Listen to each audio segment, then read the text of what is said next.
سلام دوست من. تا حالا کلمه کارما به گوشت خورده؟ شاید یه جا شنیده باشی که میگن هر کاری بکنی برمیگرده به خودت، ولی واقعا کارما فقط اینه؟ بذار یه چیزی بهت بگم از چیزی که من فهمیدم. کارما فقط در مورد مجازات یا پاداش نیست. کارما میتونه چرخه یادگیری هم باشه. توی زندگی آدمایی میان که ما رو با یه بخش پنهون از خودمون روبرو کنن. گاهی با عشق، گاهی با درد، گاهی با یه رابطه‌ای که تموم میشه، البته که در اصل تموم نشده.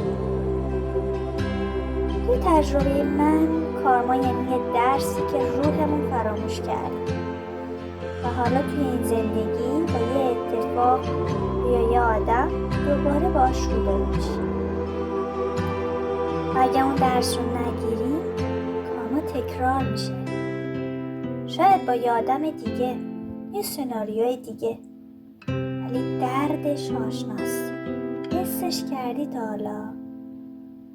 حالا ازت میخوام بپرسم، تا حالا شده فکر کنی یه رابطه، یه موقعیت، یه اتفاق دقیقاً برای یه درس خاص توی زندگیت اومده؟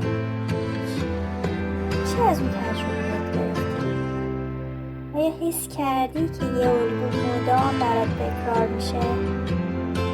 برام توی کامنت ها بنویس. شاید تجربه تو یک تجربه منحصر به فرد باشه. شاید توی تجربه تو هم یه قطعه مهم برای فهمیدن کارمای هممون باشه. و اگه این حرفا یه جوری به دلت نشست، سابسکرایب یادت نره.